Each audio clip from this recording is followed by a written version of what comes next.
For all you elk hunters out there, chasing turkeys is basically the same thing. I know the reaction you just gave me, but don't knock it till you try it, and don't try it without OnX. The Hunt app will not only help you find new areas on public ground, but I use it to find out landowner info to get permission on private ground that I see birds on as well. OnX Hunt has a special offer for you. Use code CAL to receive 20% off your membership at onxmaps.com/hunt and find more birds this spring. There's nothing like snook hook sets at dawn or catching a tarpon in the moonlight. Find your next fishing trip made easy on fishingbooker.com and experience the magic of the Sunshine State or any other destination on your fishing bucket list. Book a blue water adventure in search of sailfish or go snapper fishing with the kids. With over 6,000 captains and trips to choose from, planning your next one just got a whole lot easier. Download the Fishing Booker app on the Google Play or App Store, or visit them online at fishingbooker.com to book your trip today. I'm sure a lot of you guys remember the old ceremonial hunting tradition of eating the heart out of the first animal you kill. Meat from those organs are among the most nutrient-rich foods on the planet. You can get those same benefits your ancestors craved via convenient daily capsules from Heart and Soil. Find out more at heartandsoil.co. And remember, use code MeatEater for 10% off your purchase. From MeatEater's World News Headquarters in Bozeman, Montana, this is Cal's Weekend Review presented by Steel. Steel products are available only at authorized dealers. For more, go to steeldealers.com. Now, here's your host, Ryan Cal Callahan. A New York woman is suing a hospital after she says the facility's wild turkeys gave her a life-altering permanent injury. 60-year-old Carmen Pagan says that she stumbled and fell on an uneven curb because she was afraid of wild turkeys at the Staten Island University Hospital. She has since undergone 4 surgeries on her right shoulder, and she testified in court that she hasn't regained full mobility and she had to resign from her job. She's suing the hospital because she says they should have done more to create a safe environment. She was trying to walk to a food truck on hospital grounds, but she took a roundabout way to avoid a flock of wild turkeys. This led her to an area with uneven pavement, and she caught her foot on a curb. She fell, hit her head on a wall, and injured her shoulder as she tried to catch herself. I don't know about you, but I think turkeys have it bad enough this time of year without getting dragged into a personal injury lawsuit. They were just minding their own business in a parking lot, which is one of their natural habitats on Staten Island. Don't make the turkeys the fall guy for, not picking up your feet. Hate to say it. Anyway, this week we've got the crime desk, legislations, regulations, wolves, and state conservation. But first I'm going to tell you about my week. And my week was, it's been really something. Big news. Something to celebrate is the progress report on Wildcat Bend, which, if you remember, is the property we pointed our land access initiative fundraising efforts for 2023. Just this week, the project progressed through the Montana State Land Board on a 5-1 margin, which, the one dissenting vote is just that person, who's like, I just can't agree with everyone. Not for any other reason than that's just what I like to do. Which means we are on our way to more accessible land for hunting and fishing. Yeah!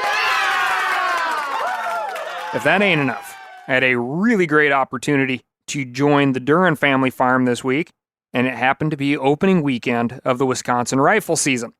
Let me tell you, from this Montana kid's perspective, the amount of center fire rifle shooting on a Wisconsin opening day is more than I have heard in 2 or 3 big game seasons combined at home. I was graciously mixed into the group of Doug's family and friends. We game planned somewhat exhaustively on the large aerial map in the old Duran farmhouse while eating cheese curds and drinking spotted cow. Then early the next morning, we headed out into the dark to our appropriate stands or ambush points. This could be a ladder stand on a tree, or a pop-up blind on the ground, or a pile of rocks, or a crooked oak, or a bend in a skidder road, or even one of those really fancy prefabricated all aluminum insulated carpeted perched on stilts tiny homes complete with a small deck. That's what some folks in Wisconsin call permanent blinds. Doug has one by a company called Q4 that I immediately named The Office because I quickly deduced that most folks I know don't have an office as well appointed as Doug's stand. I was jealous, obviously. Not for the hunting application necessarily, but I would love to have a little dedicated and comfortable elevated observation point to, type on my computer, drink my coffee, and watch the natural world go by in a 360 view. Anyway, the Duren farm, as you well know, is managing for chronic wasting disease, which means they have thrown out the book on trying to curate wild giant whitetails through selective management. In other words, they just hunt deer. And the motto is, if you're happy with it, we will be happy with you. The goal this season is to remove 60 deer in total, with a preference for more does than bucks, which is the scenario that naturally presents itself anyway, don't you know? So opening morning, bang, bang, bang, bang, bang, bang, bang. Text messages. Who's shooting? Oh, the neighbor. Emptied his gun, I think. Bang, bang, bang, bang. Text message. Got 3 does. Bang, bang, bang. Text message. Got 2 does and a stick. And so the morning went. Dispatches from Doug's office, we could call it. Deer crossing. Just saw 10 does.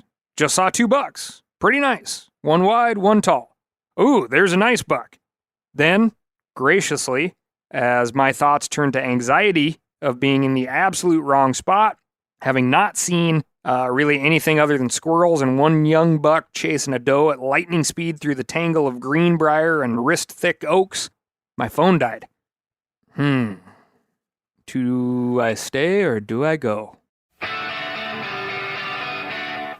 I climb down and do a small creeping walk around the stand I had, kind of randomly chosen, then back up the ladder and back down again, and then back up the ladder just to kind of get my blood flowing and settle in. It's now 3 o'clock in the afternoon.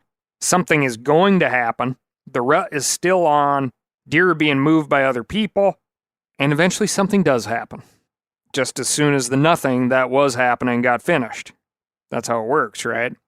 Grunting, blowing, crashing, and chasing from up above, the same young buck reveals himself for a second time, this time actually pausing in front of a basketball-sized hole in the brush. I pick up my rifle, I consider my angle, and the consequence of a nearly offhand shot, then he's gone. I fixate on this zone, trying to see everything.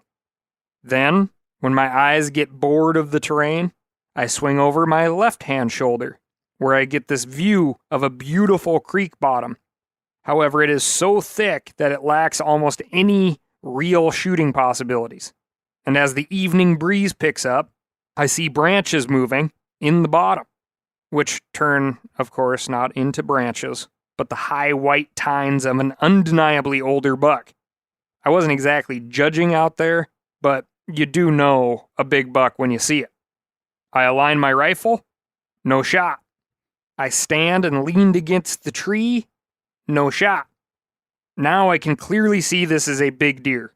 It's a heavy rack, it's got tall tines, it really is the thing, right? And this buck happens to be tracking does. He's on the move. As Doug would say, he's not exactly carrying the mail, but he's moving. I stand on top of the ladder stand seat, awkwardly twist my torso to keep my feet square, and press my back into the tree to provide stability. I manage to get an elbow into my rib cage.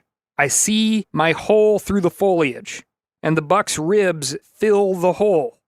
I held my breath and squeezed the trigger. Bang! Absolutely no reaction. The buck drops his head, sniffs, and continues to move. He's just a brown haze beyond the black sticks. I chamber my next round. I see there is very little chance I hit this deer, and even less of a chance of another clear or even clear-ish shot. Then, that buck does what deer occasionally do. He drops his head, he finds the smell he wants, he turns 90 degrees and starts a new trajectory, right at me. When he picks his head up the next time, the rack moves the tangle of brush to reveal his chest.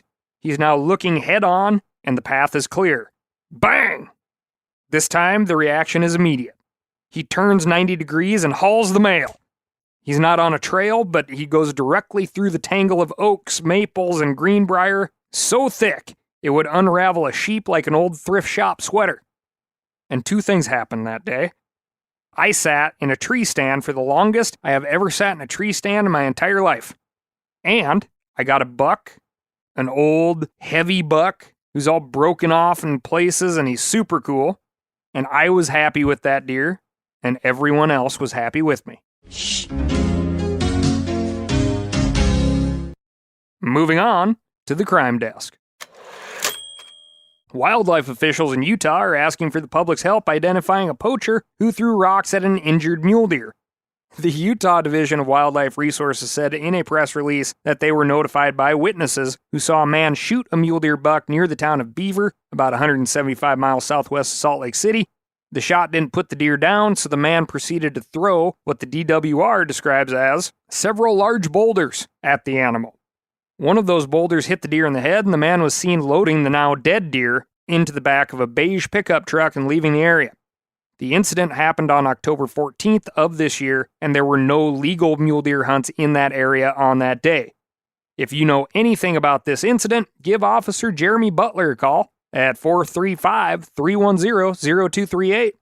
A reward may be available for information leading to a successful prosecution, and your confidentiality will be maintained.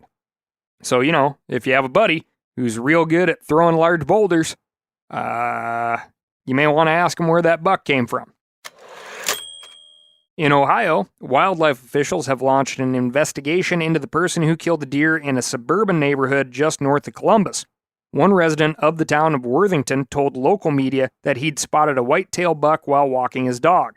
About 40 minutes later, he heard a whooshing sound outside and found that his water hose had been impaled by an arrow. He looked down his street and saw 2 people struggling to lift a dead deer into a car. Another arrow was found later in a nearby park, but this one was broken and appeared to have been hit by something. Local officials told the Columbus Dispatch that Worthington has been overrun by deer. The town published a deer management report 2 years ago, but their policies have been unable to slow the growth of the herd. The town's maintenance superintendent said the deer have become like squirrels. They're all over the town, in people's yards, and people treat them like pets. The Ohio DNR is investigating the incident. They believe the poacher may not be a resident of the neighborhood, but if anyone has any info, give them a call. Game wardens in Wyoming made what may be the easiest poaching bust of all time. In January of last year, the East Casper game warden came across a truck parked along the highway and noticed a large mule deer buck in the bed. Closer inspection revealed that the driver was passed out drunk in the front seat. The warden called sheriff's deputies, who arrested the man for driving while intoxicated. The mule deer in the back of the truck had been poached, and further investigation revealed that this wasn't the first time this fella had fallen off the wagon. In 2021 and 2022, the man killed 5 bull elk and 2 mule deer bucks without a license. He lost his hunting and fishing privileges for 55 years, which is obviously something he's taking to heart, was ordered to pay $36,000 in fines and restitution, and will serve 1 year in jail. And that's just for the wildlife crimes in Johnson County. There are investigations underway in 3 other counties for wildlife crimes, and he was also hit with 2 felonies related to drunk driving and possessing a firearm. In other words, he got some amends to make up. Yep. Hopefully this is rock bottom. For all you elk hunters out there, chasing turkeys is basically the same thing. I know the reaction you just gave me, but don't knock it till you try it, and don't try it without OnX. The Hunt app will not only help you find new areas on public ground, but I use it to find out landowner info to get permission on private ground that I see birds on as well. OnX Hunt has a special offer for you. Use code CAL to receive 20% off your membership at onxmaps.com/hunt and find more birds this spring. Now, a lot of you guys are familiar with the old hunting tradition of eating, some organ, the heart or a chunk of liver off the first animal you kill. I had that when I was a little kid, and it was a big deal. Organ meats were always prized by frontier people who knew the importance of getting a lot of different minerals and nutrients. And as often is the case, those guys were onto something. because organs are among the most nutrient-rich foods on the planet. And you can get the same benefits your ancestors craved via convenient daily capsules from Heart and Soil, made exclusively from regeneratively raised, grass-fed, and finished cattle. Heart and Soil's unique freeze-drying process means all those important nutrients are trapped in, ensuring you experience every one of the benefits of nature's superfood in a clean, convenient, taste-free capsule. Find out more at heartandsoil.co. And make sure to use code MeatEater for 10% off your purchase. That's heartandsoil.co. Use the code MeatEater.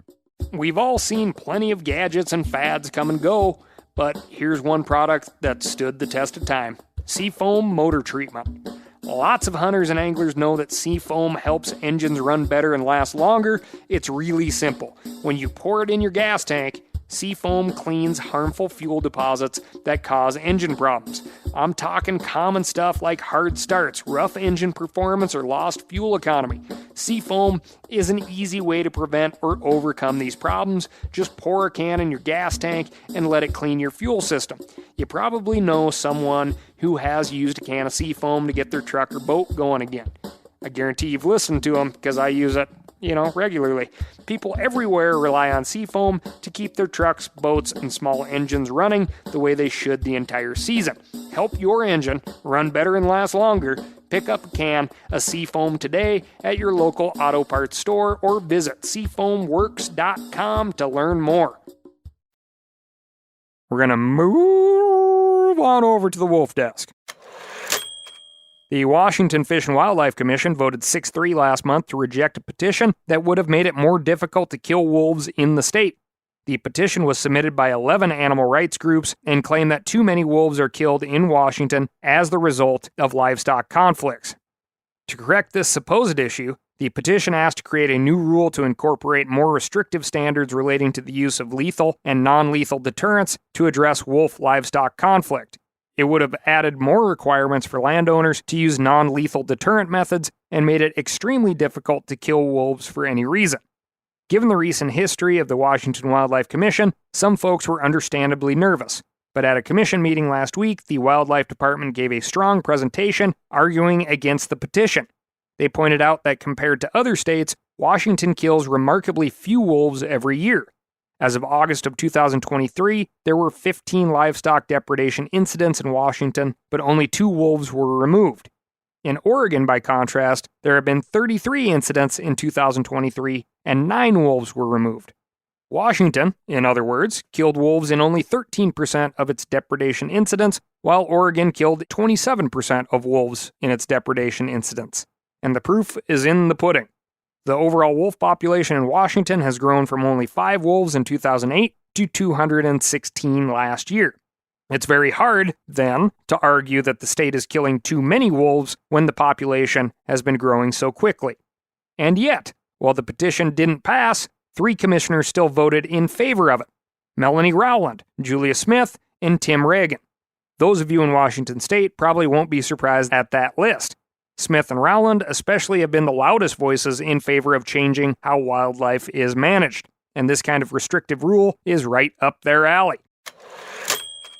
Livestock conflicts aren't the only scenarios in which wolves can be legally killed in the Pacific Northwest. Across the border in Oregon, an elk hunter shot and killed a wolf in what he says was self-defense.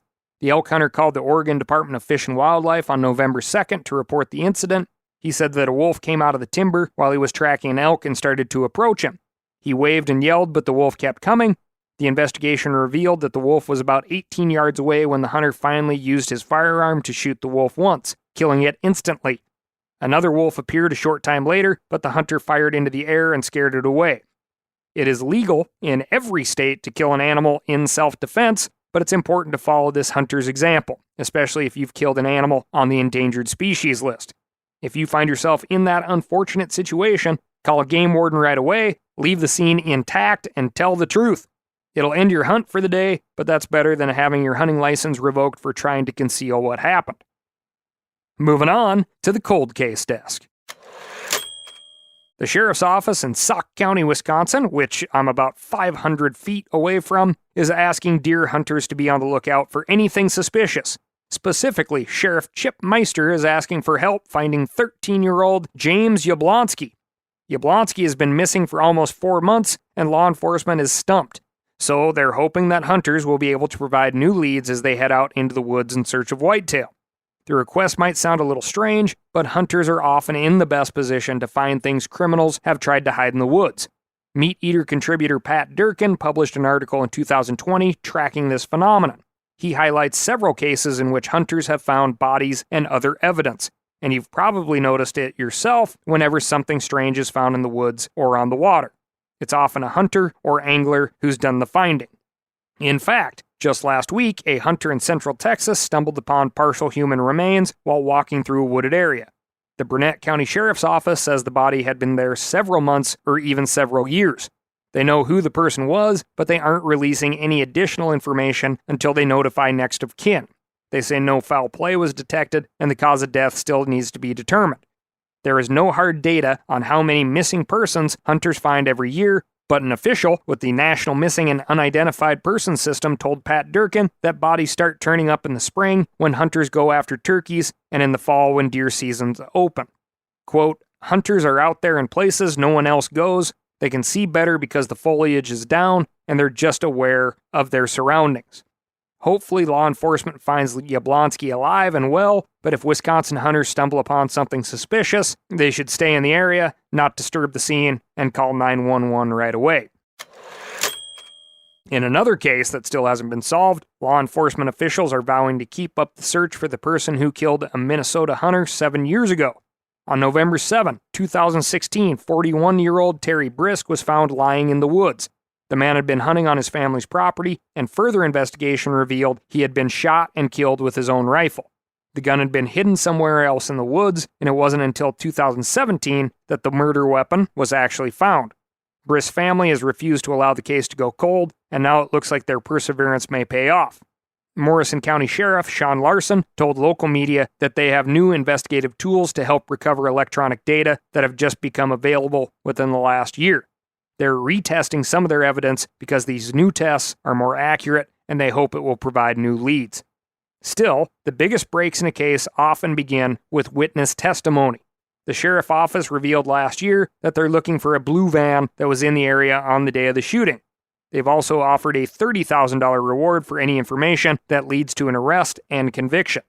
That information can be related to physical evidence or even something as simple as noticing that the behavior of a friend or family member changed following the murder. Right now, it sounds like even the smallest detail will help. If you have any information, contact the Morrison County Sheriff's Department. Moving on to the state desk. Conservation groups do a ton of work at the state level that does not get recognized. In Minnesota, for example, Pheasants Forever announced 4 new projects that will conserve a total of 437 acres. The projects are part of the group's Build a Wildlife Area program, and they'll be strengthening habitat corridors for upland birds in Menominee, McLeod, Ottertail, and Swift counties. The plan is to add acres to existing waterfowl production areas. Expanding additional public lands is often a better strategy than purchasing land in totally new areas because hunters already have access to these parcels. For more information, check out the press release on pheasantsforever.com. Sometimes state-level conservation projects are funded by nonprofits like Pheasants Forever. Other times they receive funding through federal programs. That's what's happening in Indiana, where a local conservation group just got approval to participate in a federal conservation program. The Southern Indiana Sentinel Landscape, or SISL, will be participating in the Regional Conservation Partnership Program, which is overseen by the U.S. Department of Agriculture. This program will provide funding for the next 5 years for the restoration of 2,500 acres of forest land in southern Indiana through conservation easements and 5,000 to 10,000 acres of oak hickory forest ecosystems. The program will also provide resources to increase sustainable farming practices across tens of thousands of acres. They will help educate landowners and supply them with tools to protect cropland, surface waters, timberland, and more. The projects might not focus exclusively on game animals, but you can bet they'll help all critters that live in these ecosystems. Other state-level conservation efforts are spearheaded by the State Department of Wildlife. In Missouri, for example, the Department of Conservation recently removed a whopping 38,700 pounds of invasive carp from the Grand River. The project was completed in September in partnership with the U.S. Fish and Wildlife Service and the Kansas Department of Wildlife and Parks. Teams used nets and electrofishing to remove the invasive species and improve habitat for native fish. Electrofishing, by the way, is pretty much what it sounds like. It imparts a high voltage into the water, which causes fish to experience something called galvanotaxis. Galvanotaxis is uncontrolled muscular convulsions that results in the fish swimming towards the submerged electrode, where they can be scooped up with a dip net. Biologists keep invasive species, and in this case the silver carp, bighead carp, and grass carp were given to a commercial fisherman to be used as fish bait. The native fish were counted and released back into the water. The Washington State Department of Natural Resources is set to purchase more than 9,000 acres of forest land in Waukegan. Yep, that's a tough one. Waukegan County, near the mouth of the Columbia River, right, NASKCAL at themeateater.com. Anyway, Waukegan County, as everybody calls it, is located near the mouth of the Columbia River in southwest Washington. Local media reports that this is the largest land purchased by the DNR in over a decade and will cost taxpayers about $55 million. The land will be used to generate revenue for the department through commercial timber harvest and production. The department also plans to preserve the land for public service, such as recreation, providing wildlife habitats, and protect water quality. These are just a few examples of the kind of great work being done at the local and state level. I guarantee if you spend a little time looking, you'll find equally cool projects being done in your neck of the woods. When you find them, send them my way by emailing askcal@themeateater.com. Moving on to the legislative desk. State legislative sessions are picking up steam around the country, so now's the time to start tracking your outdoor legislation. This week, I have great news from Texas. Last week, Lone Star State residents voted overwhelmingly in favor of a ballot initiative that will invest more than $1 billion to create and improve state parks. Proposition 14, which we covered on the podcast a few weeks ago, will create a Centennial Parks Conservation Fund that will be used to open dozens of new parks. Texas currently ranks 35th in the nation for parkland per capita, which is probably why a whopping 75% of voters voted in favor of Proposition 14. With 1.9 million people voting in favor and only 589,000 voting against. Proposition 14 was among the most popular initiatives this year. Some of you may wonder why I'm happy with Prop 14 when I'm usually so critical of ballot box biology. That's because this initiative isn't about biology, it's about money. It doesn't say where the parks must be located or how large they should be. It gives biologists and wildlife officials the money they need to open new parks, but leaves the ecology-related decisions up to them. Oklahoma residents will have a chance to weigh in on dozens of new proposed hunting and fishing rules. One of the rules would subject hunters to littering citations for leaving empty shotgun shells on the landscape. One proposal would open a velvet buck hunt, while another would limit bow fishermen to 10 non-game native fish per day. The Oklahoma Department of Wildlife Conservation is taking public comment on the proposed rules until December 8th. The commission will vote on them around the beginning of the year before the rules go into effect 6 months later. Utah wildlife officials are also exploring a new rule that would require hunters report all deer and elk harvested during the general season hunts beginning next year. The proposal calls for all permit holders during the 8 deer or elk hunts to report their harvest to the state within 30 days after the season ends. These 8 seasons include general season archery elk, general season buck deer. Hunters who fail to report their results will be barred from applying for any big game or antlerless hunts the following season. Reporting is easy, can be done either online or over the phone, and wildlife officials say the data will be used to improve hunting experiences in the future. To weigh in, send an email to the Utah Wildlife Board. As a note, I registered 3 deer. I shot 2 does and a buck while out here at Doug's. Hop online, state of Wisconsin. They definitely milk you for a little information, such as, was it a good day? On a scale of 1 to 10, which I found particularly entertaining. But it's great. That's all I got for you this week. Thank you so much for listening. I hope you had a wonderful Thanksgiving weekend. And something else to look forward to, we got a special Doug Duran Sharing the Land podcast coming up as well. So write in, ASKCAL. That's AskCal at themeateater.com. Let me know what's going on in your neck of the woods. Would love to hear if folks find these conservation group spotlights interesting, if it's helpful, or if you'd rather just have more news. And, chances are I'm going to do what I want anyway. It's my show. But, heck, we're in this together, right? You help me, I'll help you, and vice versa. As these legislative sessions ramp up, regulation changes, etc., please write in. Let us know what's going on so we can make sure people know about it, and they write in, make those phone calls, and better yet, show up in person to testify. Maybe even do one of the scariest things of all, write an op-ed. It'll really stand out, I promise, and it'll help.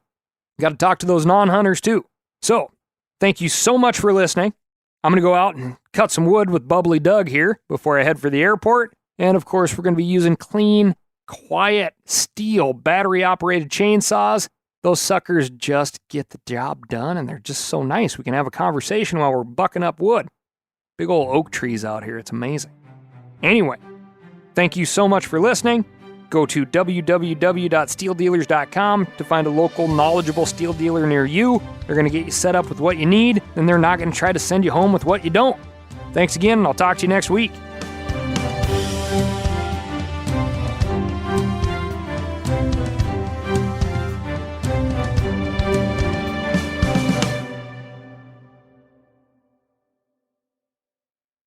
I'm sure a lot of you guys remember the old ceremonial hunting tradition of eating the heart out of the first animal you kill. Meat from those organs are among the most nutrient-rich foods on the planet. You can get those same benefits your ancestors craved via convenient daily capsules from Heart and Soil. Find out more at heartandsoil.co. And remember, use code MeatEater for 10% off your purchase. Outdoor adventure won't wait for engine problems. Things like hard starts, rough performance, and lost fuel economy are often caused by fuel gum and varnish buildup. Seafoam can help your engine run better and last longer. Simply pour a can in your gas tank. Hunters and anglers rely on Seafoam to keep their engines running the way it should the entire season. Pick up a can of Seafoam today at your local auto parts store or visit seafoamworks.com to learn more. That's seafoamworks.com to learn more.